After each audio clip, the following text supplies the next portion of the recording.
You have a right to have quality, non-dysfunctional, healthy relationship. My role is I have to be, as she says, supportive. I have to be understanding. I have to be willing to be submissive. 50-50 spending, 50-50 taking care of all responsibilities, 50-50 taking care of the kid. If they cheated, that's on them and them alone. She's too anxious. She misses him too much. She needs him home all the time. She needs predictability. She needs stability. She wants a home. She wants you to help her put the kids to bed at night. The things that women are looking for, right, typically are only found within a small percentage of men. And to me, I look at it like, well, do you even qualify for the man that you want?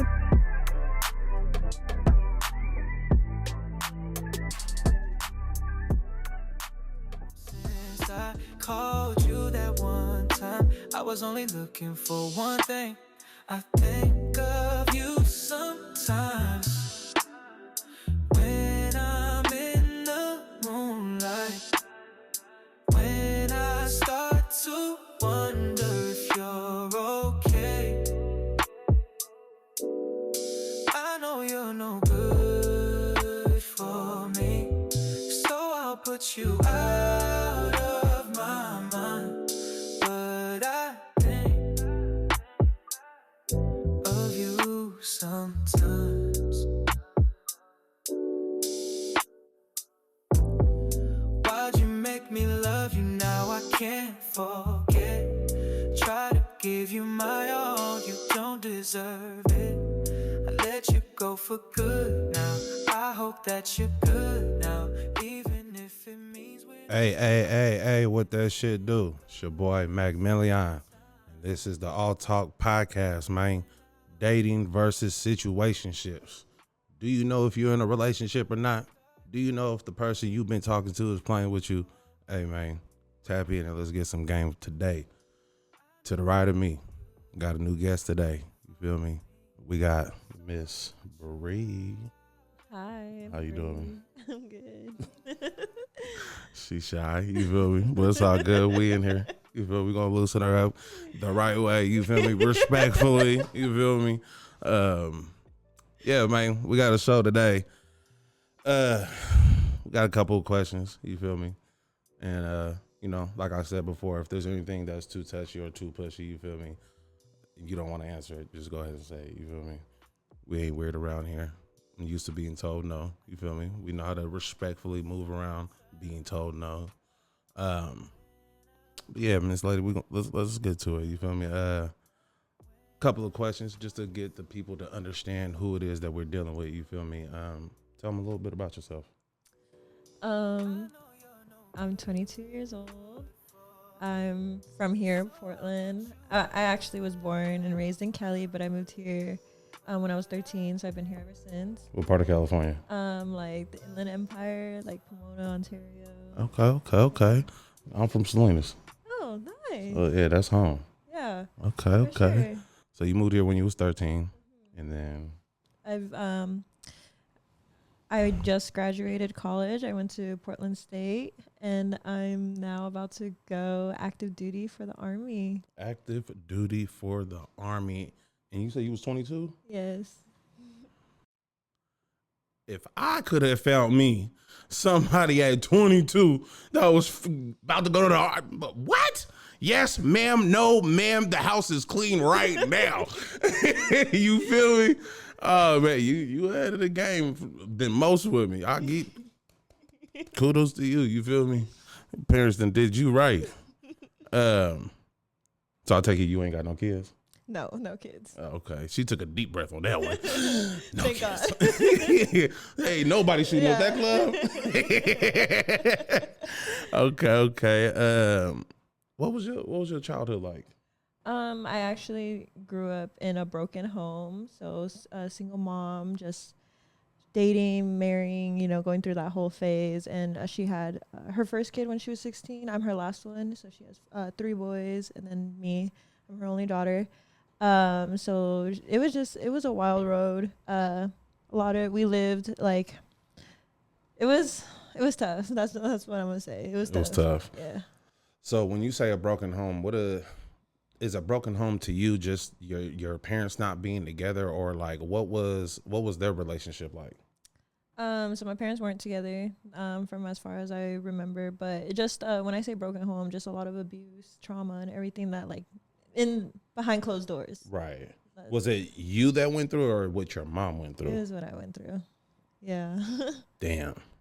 I wrote a whole, I'm writing a whole memoir about it. So Hey, nah, you as you should. You feel me? Because you think about it like this. How old were you when you were going through the stuff you were going through?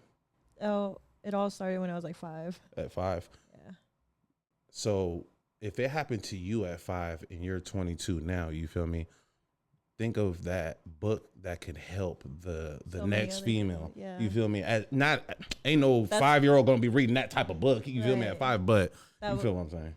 That was the whole purpose of me writing the book, just for it to get in the right hands and just help someone, that needs it to get. Hell yeah. We're gonna touch bases on that here in a second, because I do want to get deeper into what that book is about. You feel me? Okay. So with your parents not being together, right? What, from what you understand or do know or do want to talk about, what was the cause of their relationship coming to an end, or like why was they not together? Yeah, so when I was about 8 months old, my dad severely like beat my 2 older brothers and my mom. And she didn't know about the abuse that was going on to my 2 older brothers. So unfortunately, the Child Protective Services got in contact and they took me and my brothers away to like foster care. And my mom left my dad and had to go through all these classes to get me and my brothers back. See, so not necessarily on some relationship shit, but I was also in foster care. My mom had to do the same thing, not for the same reasons, but when you speak of like, you and your siblings having to go through foster care, and then your mom having to jump through hoops and hurdles to get y'all back, I totally understand that. I get that, because I had to watch my mama, do the same thing. And today is her birthday, and I actually kind of like spoke on that in the post about her. So it's crazy that we're even having that conversation. You feel me? Okay, so your dad was doing some out of pocket shit with y'all. Mom lost custody. She had a fight to get y'all back. Y'all in the system. How long did it take for her to get y'all back? I want to say like a year. So y'all weren't in it for a year and a half, not too probably. long. No, I don't remember, but yeah, How old were you? I was like 8 months old.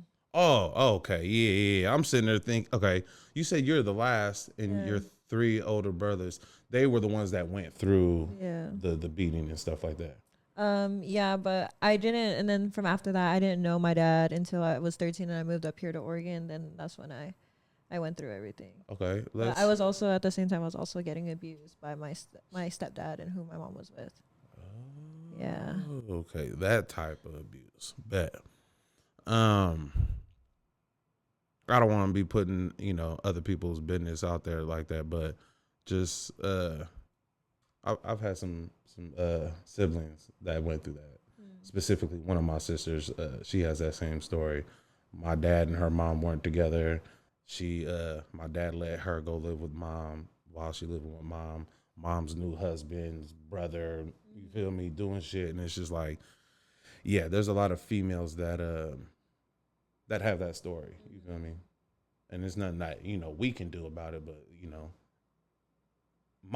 there's nothing that I should be apologizing about, but just to hear that someone went through it, it's like, I think it's in people's nature to be like, oh, I'm sorry that happened to you. You feel me?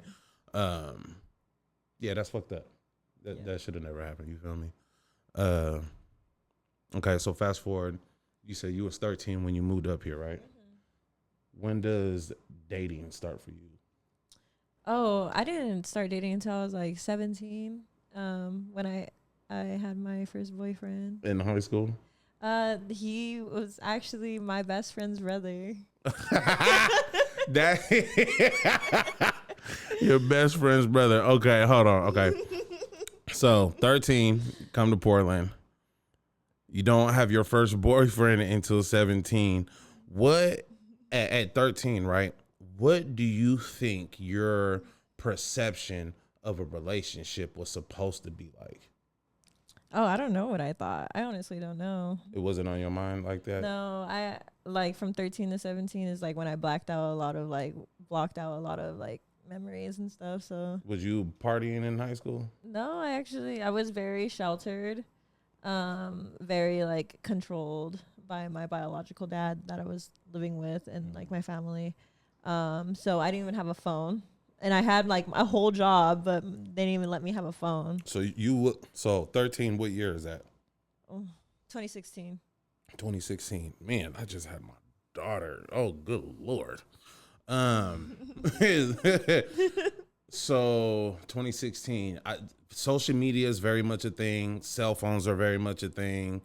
The way that kids during that time with social media and the way that they interact with each other, it was very much social media. You feel me? So if you were on like this tight program with your dad, didn't have a cell phone, like how do you communicate with kids? Yeah, so me and my best friend, we actually used to email each other. Dad. See, to me, that whole email shit is low-key kind of toxic because, like, I done had my baby mama in the past block me and I'm blowing up the email like, God damn it, pick up the fucking phone, just talk to me. So, to me, communicating through emails is toxic as fuck. But you mean to tell me it was that bad? Yeah, and then I had an iPad, so I would, like, download and, like, delete the Snapchat app, and I would, like, Snapchat, like, you know, off of my iPad, but... Bro, my sister used to do that.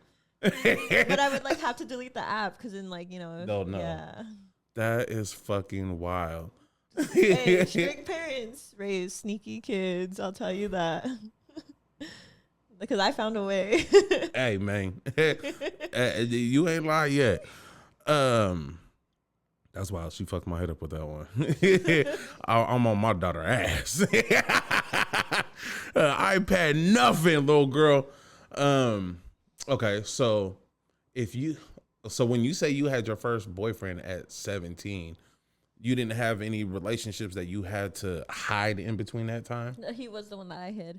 So they knew when you turned 17, or that's when it started and you still hid it at 17? I think me and my ex actually, so we started talking around Christmas when I was 16. Okay. Because that's when he came up to Oregon from Brazil. He was Brazilian. And Russian. Wait a fucking minute. I don't know, you're gonna have to ask my best friend's family. Wait a fucking minute. I'm not asking nobody shit. You're here. Brazilian and Russian? Yeah. I just met this girl that stay in my building. She told me she's black and Russian. I thought that was weird as hell. Brazilian and Russian? All right, continue. So when I was 16 by Christmas, and then we started like dating like March after when I was 17 because my birthday's in January. Yeah, when I was 17, and then we dated for like 2 years, or like I think a little bit over a year, almost 2 years. Okay. So Brazilian, black, and Russian. Or No, he's Brazilian. Just Russian. Brazilian and Russian. Yeah. That was my fault. Brazilian and Russian. You hid this relationship at 16. Now you're 17. What is what's the flow of the relationship at this point? Like, y'all just, high school relationship. I wouldn't even say high school sweethearts, but is it just a high school thing? Is like y'all, head over heels for each other? Like, yeah. what's the... I think we were pretty head over heels for each other. Because he was 2 years older than me. So 17, he was 19 then. Or 18, 19, yeah. Hell no. Yeah. Hell no. I couldn't do it. I couldn't do it. But okay, he's head over heels for this 16-year-old. Y'all got this situation going. What is the plan for y'all's relationship? Are y'all just dating? Y'all don't have a plan? I don't know. Like, not really.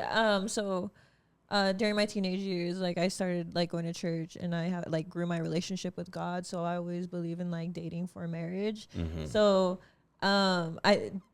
maybe like, you know, being 17-year-old me, like being really naive and stuff. Right. I guess that was like my idea of like being in a relationship with someone was just.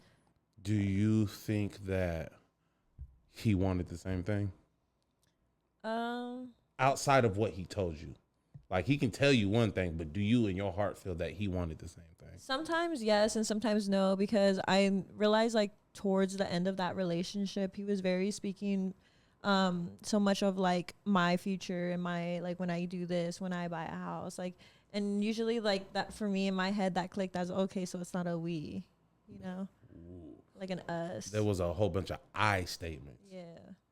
Okay. So when you started to notice that, then what was your thought process? I was already like just pulling out of the relationship. Like because why though? Because I just figured like I just wasn't what he was wanting at that time. Was there anything that he did that, besides, you know, the way he spoke about things, like, was y'all going through anything that made it split? Yeah, so actually the reason why I joined the military, and like this is kind of like a sidebar too, but it was because he was like constantly telling me, oh, well, because he joined the military. He was. So y'all both in the military. Yeah, and he was like, you'll never make it a day in the military. Like, you're too high maintenance. Like, you could never control. Like, you don't have no discipline. Just like talking down on me. And so that's when I was like, bet. Like, and then I started like doing stuff for me. Like, actually, like just. And now you're full listed, ready to go. I enlisted when I was 18. So I've been in for 4 years as a regular like soldier. Mm-hmm. And then now, since I got my college degree and I did ROTC in college, I'm a commissioned officer. So I'm a lieutenant now. On his bitch ass. Lieutenant, ma'am, sir. God damn it. Dog ass nigga. Okay, all right. I fucks with that. I like that. All right. She's in the Army, been there 4 years, you feel me? Had to show the ex-boyfriend like, hey, what you can do, I could do better. I fucks with that. Women can, you know, do certain shit too. You feel me?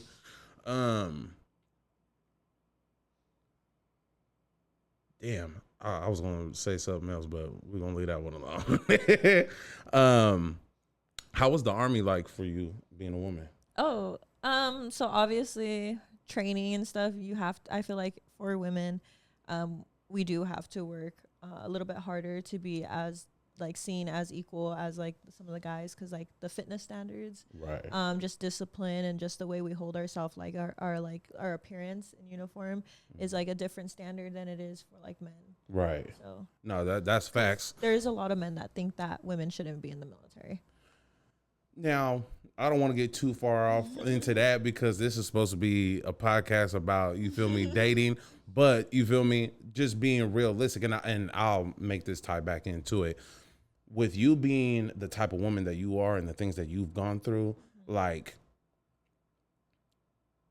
I can ask you straight up, do you think that you are cut for the military? But before going into the military, do you think that, you know, you were really cut for it? Yeah.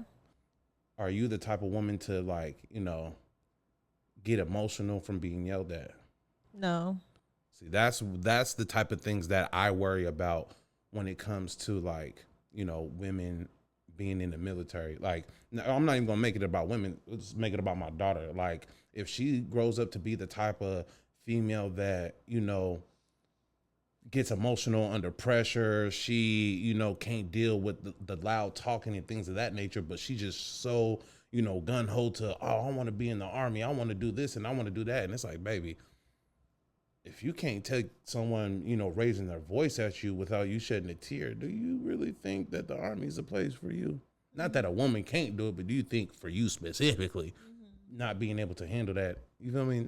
So that's the type of stuff that I think about when it comes to women in the Army, but that's some other shit. Okay. So you get in the Army, you're, you know, building your resume, you're doing your 1-2. What is the status between you and the boyfriend or ex? So when do y'all break up? No, okay. So actually he left in April of 2021 and I was still in high school because I graduated in 2021. Every time she says that shit. Yeah. Okay. So you're still in high school. So then June I graduate from high school, and then in August I ship out to boot camp. Oh, so you didn't waste no time. Right. And I'm on your ass, sir. I'm coming for it. So he's still there, and he's doing training, and he doesn't have his phone. So I'm writing him letters like every week, all the time, waiting for his phone call on Sunday. Sometimes he would call me most of the Sundays, but sometimes he like call his mom, and so I was like, okay, like, you know, that's fine. Yeah, it's mom's. And I would write him like letters like every week, and I remember he would write me back. But then when I went to boot camp, you know, I wrote him my first letter from there, and he wrote me only like the whole time I was there, and I was there for 10 weeks. Only time I was there, he only wrote me one time. And in the letter, like I like cried. I remember I got it and I cried and I opened it. And the girl, one of the girls there, I handed her it, and she's like, he doesn't even say I love you in it. And I was like, oh my God, like I didn't realize that. And so I was like, okay, so we'd get our phones on Sundays once a week. And so I like got my phone, and I remember I went to go I called him and he wasn't answering. And then I went to go check his location and it was off. And I was like, what is this? Oh, shit. He was already finished with his training, and he was already back home. And I was like coming towards the end of my training. And then I remember I was like, I would send him messages when I would have my phone for like that, like 30 minutes. We had our phone for 30 minutes and once a week. And did he know what time? Yes, he knew because he just went through the training, right? But he knows your schedule is what I was gonna say. Yeah. Okay, bet. And so I like sent him all the information to go like to my graduation, my graduation, and the only person that went was because I'm adopted. My adopted dad. He was the only one that went. Okay, now that we got new information, pause. Not to cut you off, but so the people that you moved to Oregon with, was that your biological dad? So I moved here to live with my biological family, but it wasn't working out because it was going it was so crazy. All the abuse, everything from like when I was like 14, 15, everything that was happening in that year. That's when I stopped living with my biological family. Okay. And I was Okay. So and then at 13 or 14 is when you got into another adoptive situation? Yeah, something okay, like bet, that. bet. So the graduation. He was supposed to go and he didn't go. And I remember and then I got my phone, right? Because I graduated and I finally got my phone back. And Cuz didn't show up to the graduation. And so like he was like, I'm so sorry, like I couldn't go, this and that. And I was like, we're done.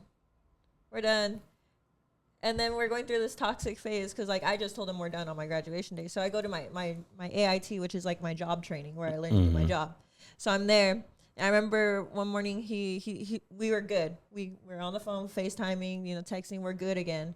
And then I remember I call him, and I'm in Virginia, Fort Lee, Virginia. And so I think this 3 hours ahead from our time. Yeah. And so it was 4:00 there because I was about to go to my physical training. Like I was about to go do some PT. And so meaning it was 1:00 here. I call, and then there's a text that comes, oh, he's busy. And I was like, that is so fucking corny. He's busy. I was like, I was like, stop playing. Like I thought it was a joke. I thought it was him like trying to, mess with me. I was like, stop playing, like answer the phone. So I FaceTime like 2 times. Then the girl answers that he was with at a hotel, and she was chopped. But we're not talking trash about her. But yeah, I was like, oh my God, I have to worry about the ugly ones. Damn. So he let her answer the phone, or he was doing something and she answered the phone? I don't know. But You was a dog ass nigga, homie. I have the picture of the screenshot of the FaceTime. You lying like a motherfucker. This is turned into an Everything Excel podcast. Oh, no. She better not be a mud duck. What you doing, my boy? Oh, This is from the FaceTime call. That's her. Very punk rockish. And that's me. Like, I called. That happened on December 6th. Bro, that's a fucking receipt for that ass. But, like, looking at her and looking at you, like, I'm not even going to be on that type of time just because you right here. But it's like, that, like, how you look now. Have you always looked like this? I can show you what I looked like during that time. This was literally me. Yeah, cuz tripping. This guy is out of his fucking mind. That is wild. Yeah. Okay. Right there. That's when I was like literally doing my training. You can see. Yeah. Hey, yeah, bro. He tripping, bro. I mean, I guess if it's about the looks, beauty's in the eyes of the beholder. I get that, bro. And from a person that has been married for 16 years, bro, like one thing that I do want people to understand is like the grass ain't always greener on the other side. You feel me? You gonna give up your 10 or you gonna give up your 7 thinking that oh girl over there is a 10, but really because of her attitude and her attributes and the things that she really got going on, the bitch is really a 4, cuz.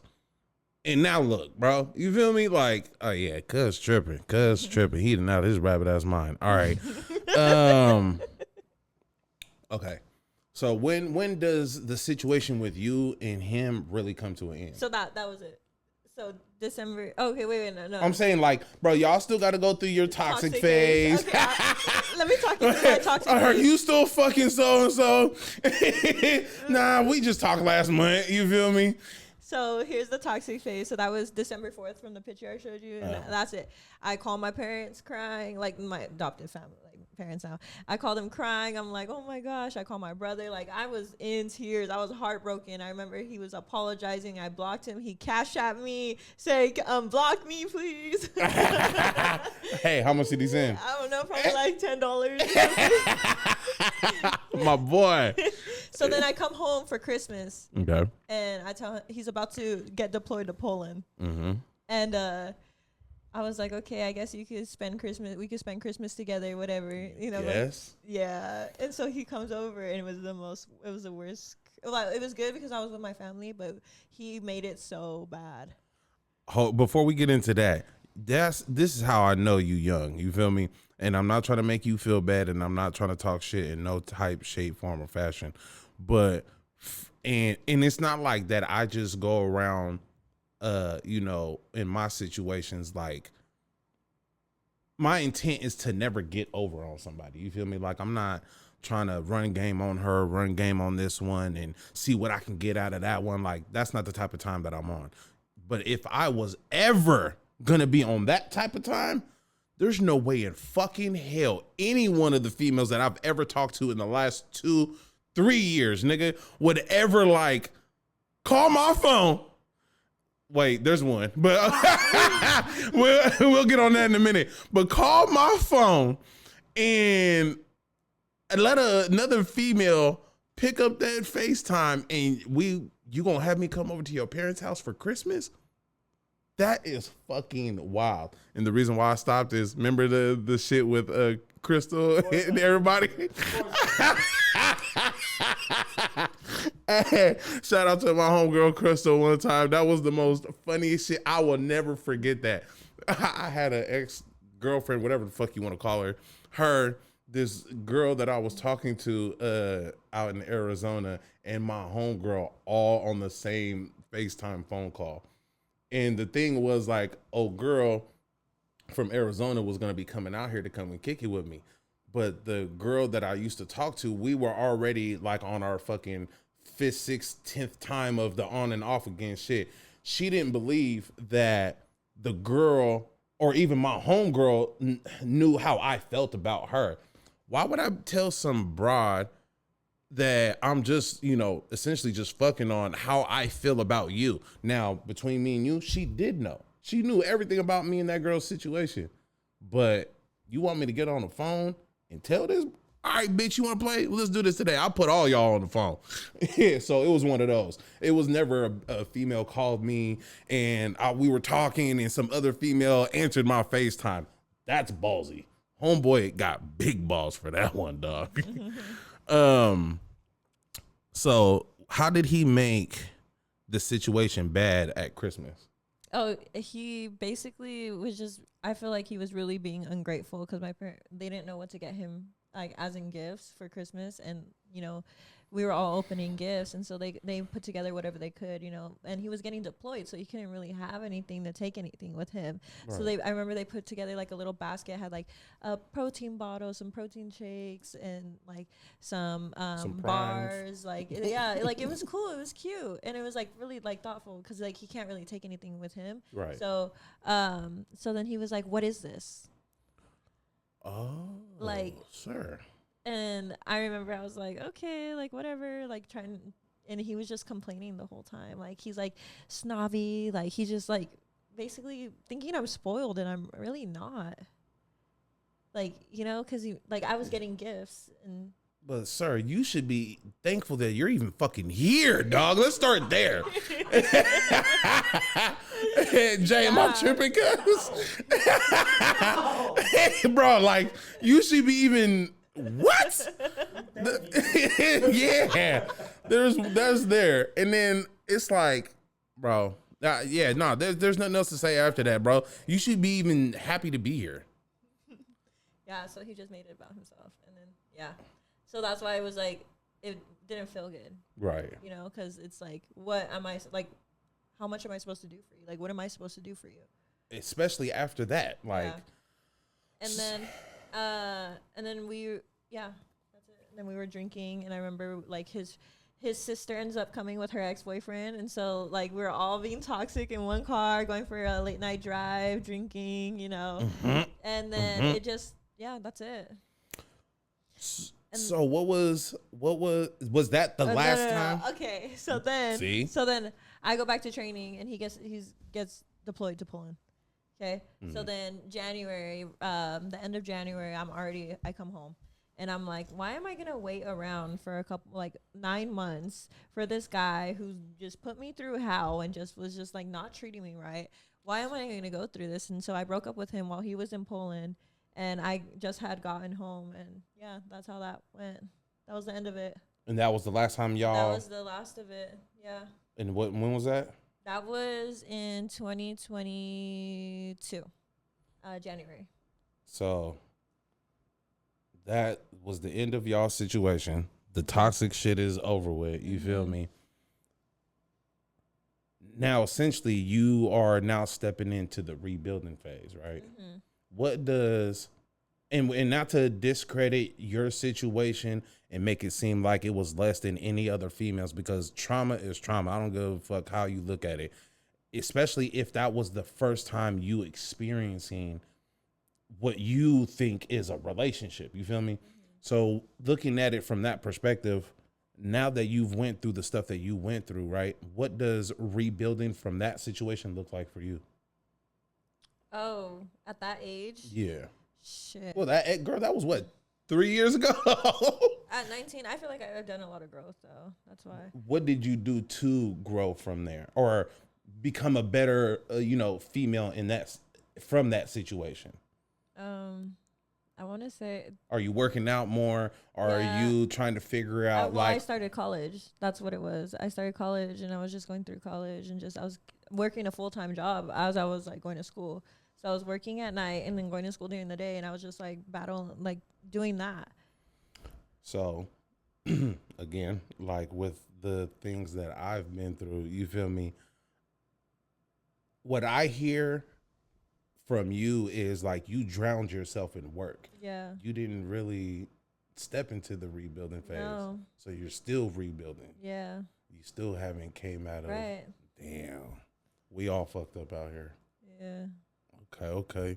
Have you tested the waters? And yeah, I had so many like situationships after that. Hey, bro, am I tripping, cuz? Am I tripping, Jay? Wait, what?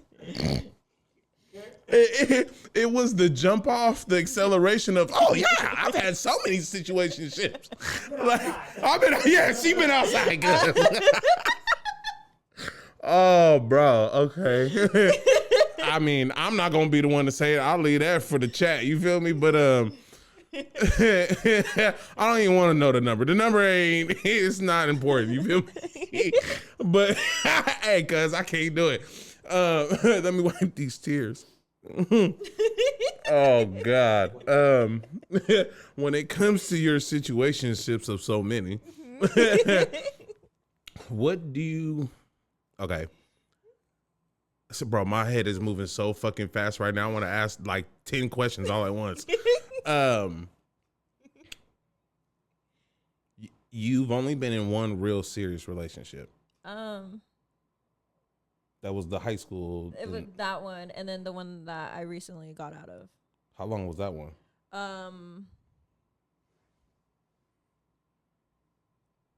A year. A year. So would you call that a relationship, or would you call that a really long one night stand? I feel like it was a relationship because all the time, energy, and money I put into him. That you put into him. And he put into me. He reciprocated that? Sometimes it was like, it was in his own way though. He only loved me in his own way of loving. I'm so glad you said that. And the reason why I say I'm so glad you said that is because I seen, I was on TikTok or probably Instagram. I want to say it was probably Instagram. I seen this video and it was this dude talking about how, people today have it all wrong. Like, we think that we're supposed to be loved in our love language instead of loving the person we're dealing with in their love language, right? Right. You agree with that? Yes. It never clicked to me to look at it like that. Right. And once I heard him say that, it was like, okay, I fucks with that. You feel me? I'm sitting here getting mad at this female because she doesn't see that I'm doing X, Y, and Z for her. And I feel this way. Well, just because I feel this way about her and I'm willing to do X, Y, and Z doesn't mean that that's how she understands or receives love. You Right. feel me? Right. So that is some real game, I guess you would say, to hold on to. So when we talk about love language, what do you think your love language is?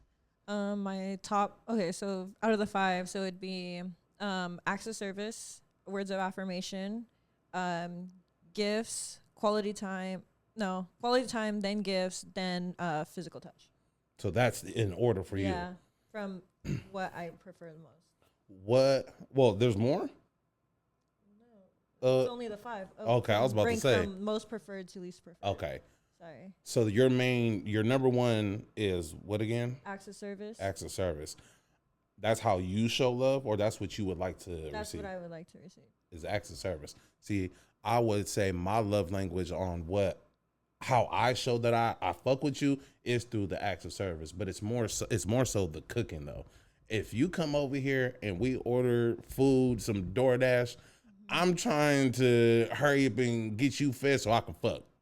I ain't gonna cap. You feel me? We're just gonna call it for what it is. Yeah. Or unless, being realistic, if I'm dealing with someone that got kids, it's like, okay, she got a window, she's here for this amount of time, you feel me?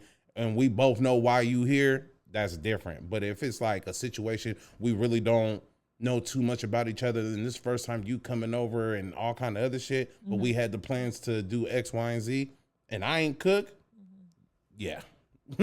You came literally for this appointment and this appointment only. You feel me? So the acts of service, yeah, I fucks with that. That's my get down. If I feel some type of way about you, I'm gonna make sure you're fed. I'm gonna put my 1-2 into it because I do enjoy to cook. I like my presentation and everything is up to par. That means so much to me. If I take the time out of my day, it's not even so much about the money, but if I take time out of my day to do that for you, and anybody that cooks in the kitchen, especially a female, but anybody that's a chef for real knows how much time, effort, and what's the word I'm looking Energy. for? Not just the energy. Cooking to a person that cooks for real, that's a form of art. Yeah. You feel me? So the love that we have for cooking, that for someone that enjoys cooking, let me find out that you're a fucking whore for real, bitch. I want my money back. No. Clock that shit. I want my fucking money back, cuz. Fuck the time, bitch. You're gonna I don't want food stamps neither, bitch. Dollar for dollar, ho. Dollar for fucking dollar. Jason, he looks appalled, bro. Am I wrong though? No, you're right. You If that's 100% right. if that's my love language, and I took the time out of my day to, you feel me, wine and dine with you, you feel me, nigga them did some of the most fanciest shit ever that no nigga is ever doing for you. Let me find out that you're fucking, you feel me, your nickname in these streets is Four Cockmouth. Like, bitch, no, nigga. You got life and bullshit fucked up, nigga. Oh wow. Nah, bro. This stroke a nerve with that one. Oh. Nah, cause You these just people. went on a whole tangent. I had to, cause with my luck lately, I've been finding them ones, bro, and it's not a good feeling. Oh wow. Okay, so with the last situation that you was in, right? Right. Not to make the story as long as the first one, but like from start to finish in 12 months and in 5 minutes, what do you think what was The straw? not the straw, but like, how did it start and why did it end? So it started because I was really drunk one night riding scooters downtown here and by Voodoo, like Ink and Eva Alley over there by Voodoo Donuts. And I remember. Shout out to District. Yep. Ryan. Ryan, my boy. Kev was in it. Yeah. So I was like, I was with my two homegirls. We were all fucked up. And I was like, I can't ride the scooter anymore. Like, I'm in heels. I'm going to eat shit. Like, I'm going to fall. I'm going to break You got my... on the scooter in heels? Yes. You was a thug. Yep. Yep. You was a thug. Soldier. That's what I was. Drunk scootering. Yeah. So then I see him and I was like, can I get on your scooter? And he was like, yeah, girl, get on. And so he rode me around and we were supposed to go to Elevate. And I remember my homegirls were like, don't go anywhere, go to Elevate. And there was like a whole video. It was so cute. They took a whole video of me riding off on the scooter with him. And I remember we got there and we were waiting for my homegirls. And I was like, I don't want to hang out with them. I want to hang out with you. And so he was like, all right, bet. So he took me to his car and then we pulled up to one of the gas station. He's like, he gave me money. He was like, I don't have my ID right now, but can you go get me backwoods? And yeah, that was it. I got him back. If that ain't the most childish love story I've ever heard in my fucking life. Cute. It was cute. Yes. So my guy got 12 months worth of coochie off of a fucking scooter ride? Yeah. Like, okay, but I was like in the phase where he's like, I see this broken guy, you know, and I'm talking to him. The more I get to know him, I'm like, oh, I want to fix him. So that's what drawn me close to him. So you're a fixer. Yeah. You one of them. Yeah. Girl, you gonna go broke. I know. You gonna go broke trying to fix somebody that ain't willing. They gotta be willing to fix themselves. Yeah. You can assist them, but you can't do the work for them. You feel me? But 20-year-old me didn't know. Okay. You got to learn somewhere. All right, I'll give you that one. So, why did it end? So kind of like towards before like the 2 toxic weeks we went through, or a couple of toxic weeks we went through. It was his birthday and then my birthday because we were both born in January. So his is like January 3rd and then mine was January 12th. Okay. So for his birthday, I remember I helped him get a construction job. And so I took him to work and I went back to his place. I cleaned his whole apartment, did his laundry, cleaned, like made it so like nice. Okay. And then I went and I took his car, go get cleaned, washed, you know, detailed, got taken care of, went to the mall, did a whole shopping, brought him like shoes, like a whole, like fits, like everything. And then so I go and I got him big balloons and I set it up in his room and everything. And he gets off work and it was like a whole surprise. And I made like a whole TikTok about it. I was so happy. I was so proud of myself. And then took him, his mom, his grandma, and his best friend out to eat. And then pictures after, you know, did all that for him. And then on my birthday, a couple of weeks later, you know, I did it because I loved him and I wasn't really expecting anything out of it. But, you know, you really know how someone feels about you on their birthday, right? So on my birthday, I was like, hey, like my outfit that I ordered online isn't here yet. Do you want to come to the mall and like, so I could get out and get a new outfit and then, you know, get some breakfast maybe. And he took a Xan because he was up playing poker the whole night before my birthday and he wanted to sleep all day on my birthday. Hey, bro, this nigga Prince got me reconsidering some shit, fam. I ain't gonna lie. Wow. Yeah. Xans before B-days.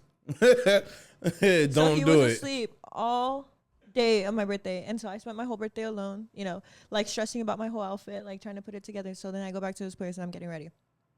And he comes in with roses, a bunch of roses. And I was like, okay, thank you. Thank you for remembering that one thing, you know, the one thing.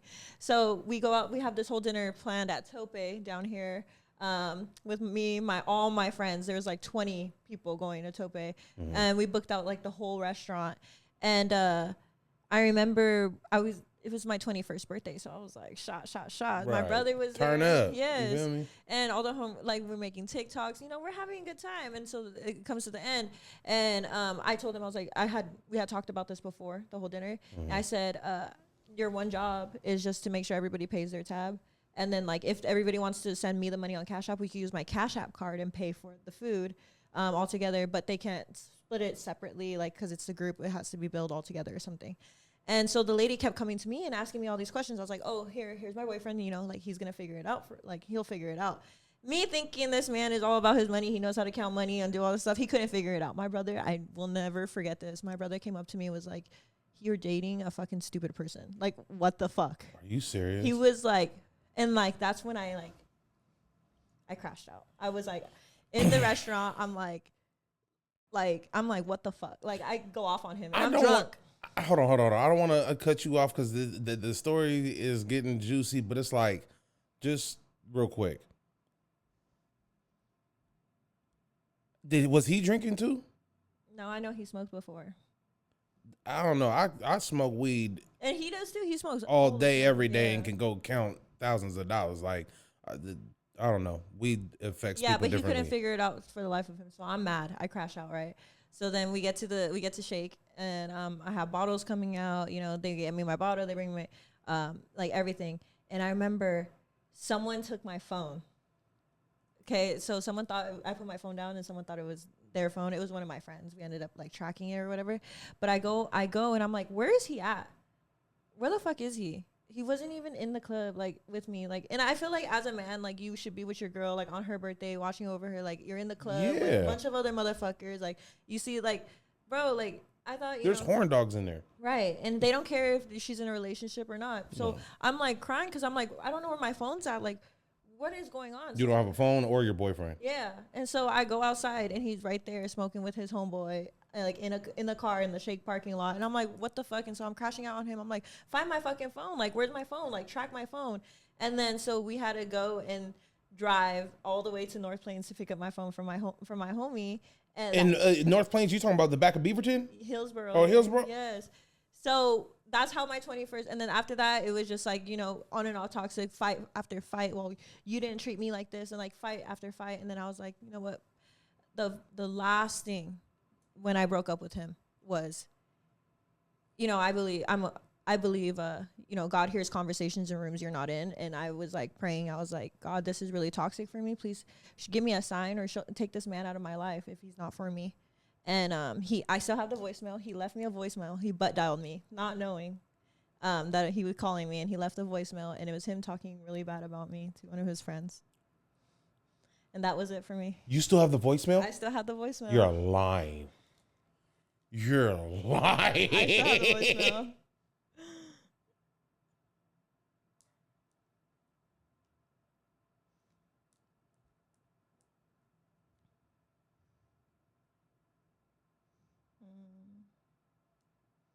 What? She be getting the juiciest receipts. I've been caught up before. You feel me? Not like that. Not like that.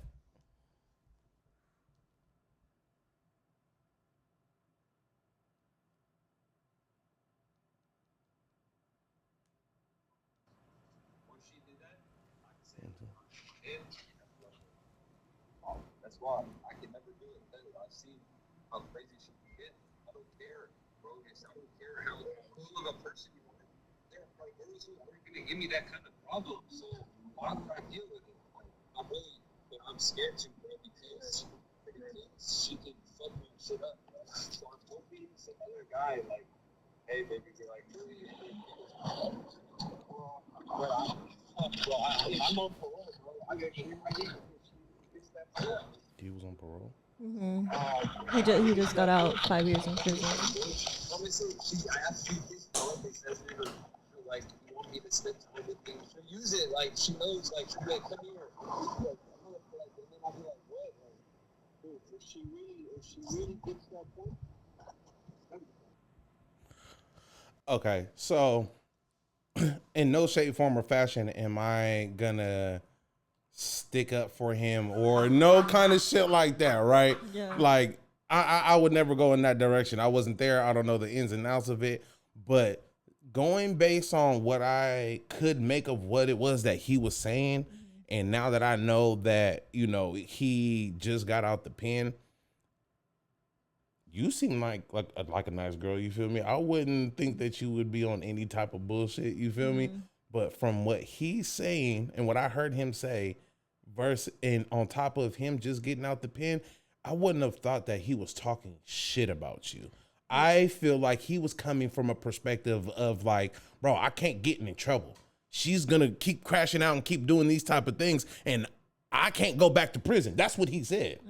So that's him looking at y'all's situation from how he seen it. Now again, I wasn't there, but I don't know what you be doing behind closed doors. But did you hear he was like, I'm just hoping another guy comes around and just, you know. Because he doesn't have the balls enough to break it off with you. Right. I heard that. That's not talking shit. That says that he doesn't have the balls to be like, look, I don't think this is going to work. You feel me? This is my but concerns. he's over here talking to his homeboy about it and accidentally leaves a voicemail, but can't come and have a grown like conversation with me.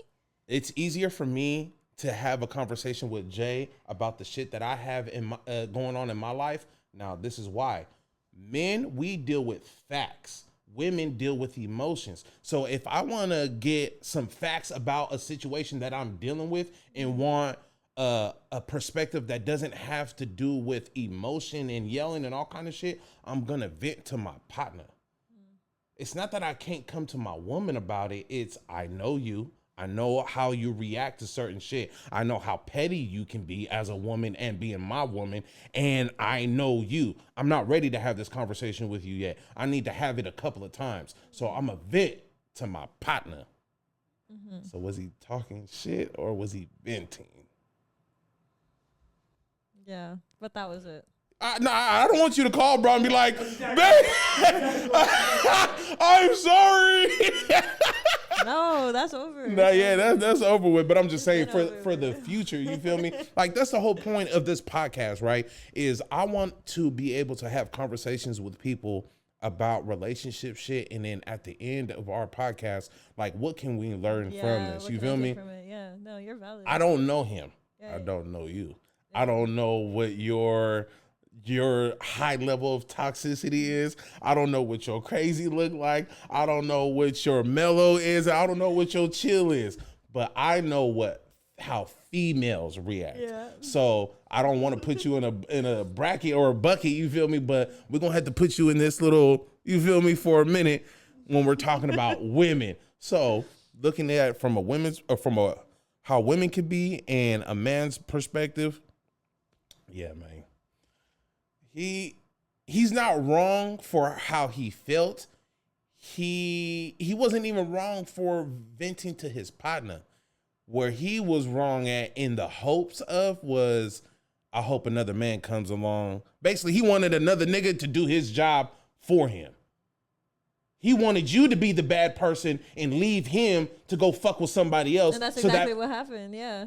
So you did do that? So I left him, and then I started talking to some dude for like 5 months, but that's it. But it was like really toxic. Like he was trying to come back. He was no caller ID. Pull up to my dorm. Like my roommate would be like, "Girl, he just slid a letter underneath the door." Like he was doing all types of like crazy toxic shit.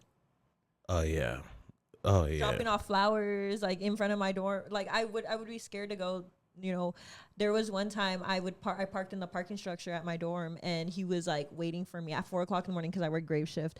So I get off at 4:00 in the morning and I pull in, and he's just right there, standing right there. And I remember like the fear. I was like, he just runs up to my car as I'm trying to get out, and I remember getting back in and locking the door. Like I was that scared.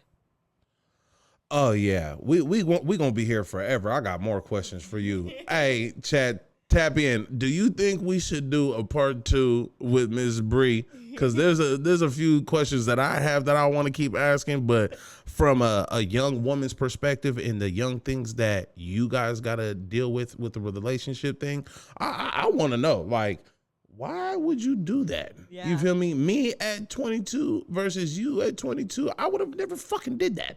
Right. But hey, we people, we live, we learn, and you know, through our mistakes or choices that we make, you feel me? Hopefully, majority of us should learn from our mistakes. Right. Do we always? When it comes to love, I think that is the one drug that a lot of us have a hard time dealing with. You feel me? Because love will make you do some weird shit. Yeah.